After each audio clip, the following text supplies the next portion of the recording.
మా మామయ్య గారైన చింతల వీర్రాజు గారి 11వ వర్ధంతి సందర్భంగా మా పులుపూడి గ్రామంలో పలు సేవా కార్యక్రమాలు నిర్వహించామండి. అందులో మొదటి భాగం medical camp, gaining, I, dental 3 క్యాంపులు కూడా ఉచితంగా మా పులుపూడి ప్రజలకి ఓపీని నిర్వహించామండి. మరి అందరూ వచ్చి కూడా ఈ యొక్క మెడికల్ క్యాంపును వినియోగించుకున్నారు. మరియు మా పులుపూడి సచివాలయం పారిశుద్ధ కార్మికులకు స్మార్ట్ పెట్టి మరి బట్టలు పెట్టి మా మామయ్య గారి పేరని చెప్పి జ్ఞాపకం చేసుకోవడం అవకాశం వచ్చింది. మరియు ఒక 30 మందికి నిరుపేదలకు భోజనం కూడా మేము ఏర్పరిచాము. సాయంత్రం మా పులుపూడి రామాలయం వద్ద భజన కార్యక్రమం కూడా మా మామయ్య గారి పేరున నిర్వహిస్తున్నామండి. ప్రతి సంవత్సరం కూడా మా మామయ్య గారి వర్ధంతిన ఇటువంటి సేవా కార్యక్రమాలు చేయడం నేను ఆనవాయితీగా పెట్టుకున్నాను.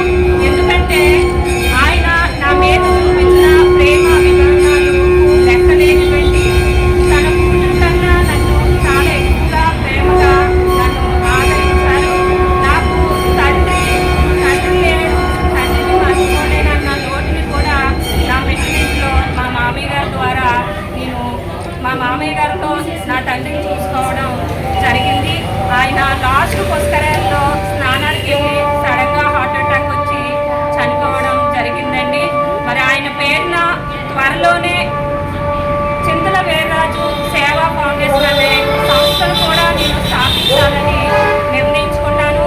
ఈ సంస్థ ద్వారా అనేక మందికి లేని వారికి సేవలు అందించాలని స్పాన్సర్ ద్వారా మరియు నేను ఆర్థికంగా నాకున్న దాంట్లోనే సేవ చేయాలని నిర్ణయించుకున్నాను.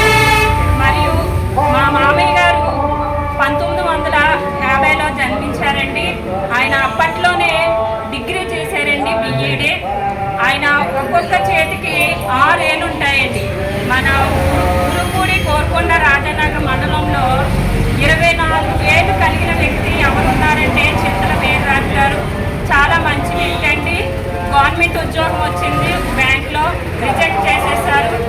ఒక 2-3 గవర్నమెంట్ పోస్టులు కూడా వచ్చినాయి, రిజెక్ట్ చేసి తండ్రి బాటలోనే మరి వ్యవసాయం ఈ చుట్టుపక్కల గ్రామంలో ఎక్కడైనా బత్తాయి తోటలో నిమ్మకాయ తోటలో కొనుగోలు చేయాలి, పండించాలన్న చింతల అప్పారావు గారు, ఆయన కుమారుడు చింతల వీర్రాజు గారి పేరు అప్పట్లో ప్రస్తావన ఉందండి.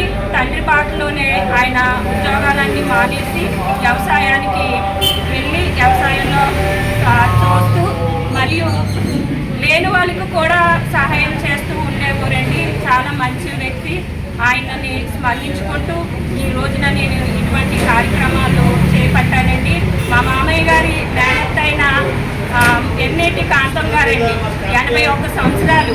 మా మామయ్య గారంటే చాలా అభిమానం. వాళ్ళ కొడుకుని ఎలా చూసుకున్నారో ఆయన తర్వాత నన్ను కూడా మనవరాలుగా అంతే ప్రేమగా చూసుకుంటూ ఉంటారండి. మరి ఇటువంటి సేవా కార్యక్రమాలు ఇంకా అనేకం నేను చేయాలని మీరందరూ ఆశీర్వదించాలని, నాకు ఆర్థికంగా లేనప్పటికీ నాకున్న దాంట్లోనే చేయాలని నేను నిర్ణయించుకున్నానండి.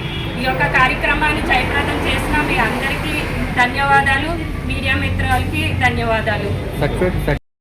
అప్పట్లో డిగ్రీ అండి, బిఏ చేశారు, మరి లా పట్టా కూడా ఇచ్చారు.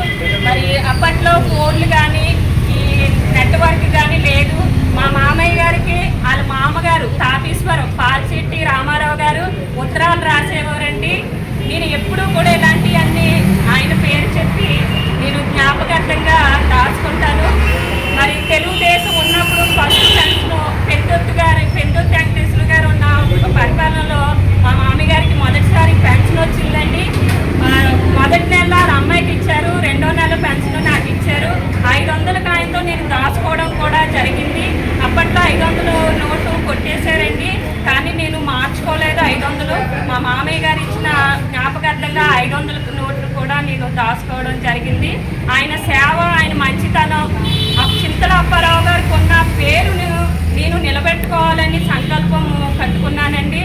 నా కొడుకు ఆ యొక్క వంశాన్ని మంచి బాటలో నడపాలి, ఆయనకున్న పేరును మారుమోగేలాగా నా కొడుకు ద్వారా నేను నిరూపించుకుంటానని ఇద్దరు కారణమండి.